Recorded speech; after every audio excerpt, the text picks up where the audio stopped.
Welcome VR lovers and Oculus Quest fans. My name is Tony. It's such an exciting time for VR and the Oculus Quest. Each week there seems to be something new coming out and so much news that it's hard to keep track of. So I've decided to create a new weekly series of video that looks at some of the main news and events that have happened to the Oculus Quest in that week, to become your one-stop shop for all your Oculus Quest news and can keep you up to date with what's happening in the world of Oculus Quest. We kick it off by looking at what's new in the SideQuest store. If you're not sure what SideQuest is or how to install it, there should be a link coming up for one of the videos that I've done previously that will show you what it is and how to install it. We've seen Project Terminus VR recently appear in the SideQuest store. It's a demo of a survival horror first-person VR game.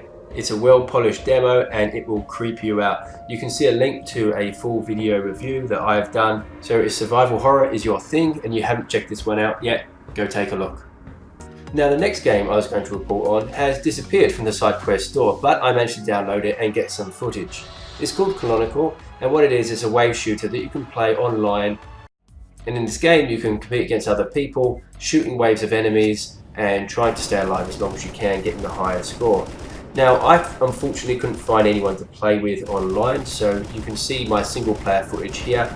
Perhaps there were some issues with it and that's why it got taken down, but you might see this one appear again in the future. It was a decent play experience overall. Next we take a look at Pavlov Shack. Now this has been available for a while, but never in the SideQuest store. Now it's in the SideQuest store, it makes it a lot easier to install onto your Quest.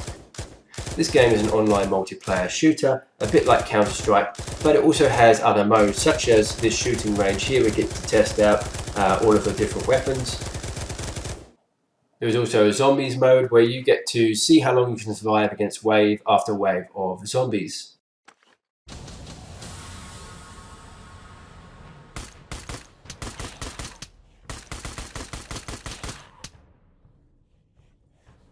And there are also other training levels. You can also play against bots on your own, or you can verse other people online. This is a fantastic little title, especially for free. You're going to get hours of entertainment and fun. Definitely check this one out. Next we check the Oculus store, and one title that has recently been released is Val Factory. It has over 4 stars in ratings. It's an arcade puzzle game that sees you on an assembly line having to assemble robots on a massive scale. Another recent release is 2MD VR Football Unleashed.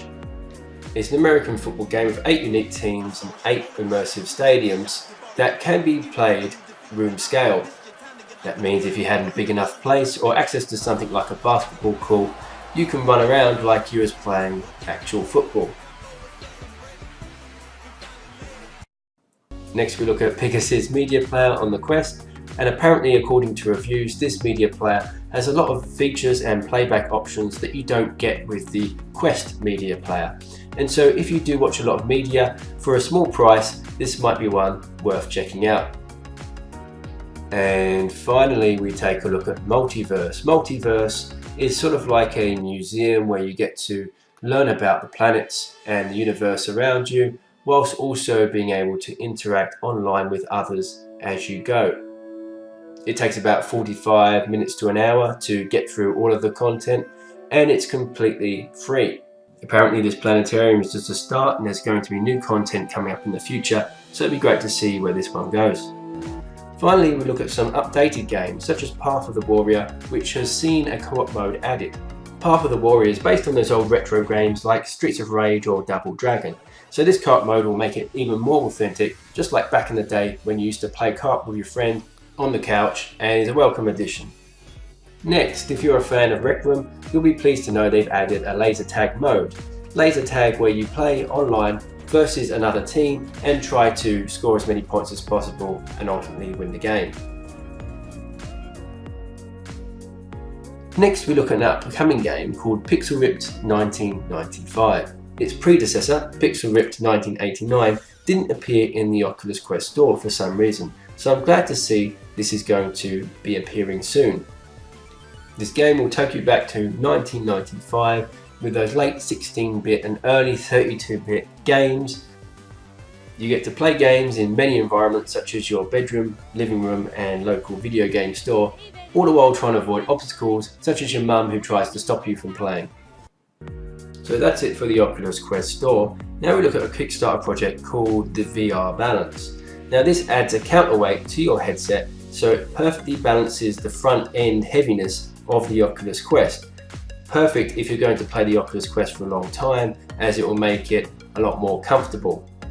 Now it's coming up to its final days, 25th of January it ends, so get in quick if you want one of these. Although word of warning, I have lost money a couple of times on Kickstarter in projects that never came to fruition.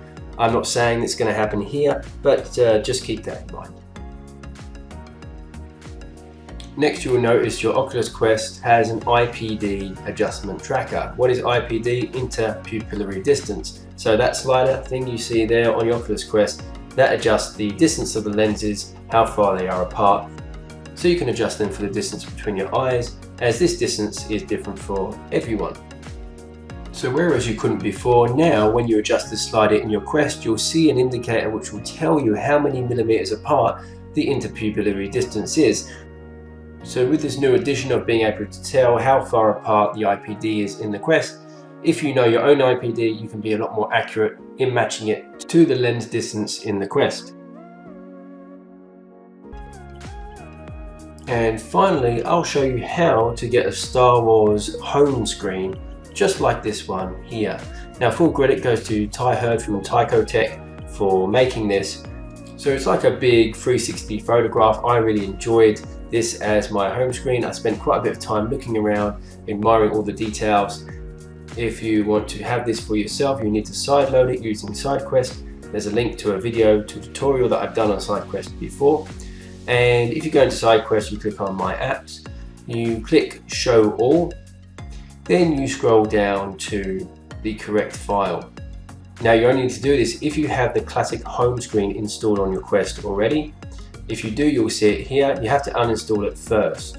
So I click the cog, I click Uninstall App. And then what I do, I download the Death Star APK file, and then I just drag it and drop it onto the SideQuest symbol in the top left hand window. And you're done. Well, that's it for this video. I hope you enjoyed it. Please do like and subscribe for more video content like this in the future, and I'll see you next time.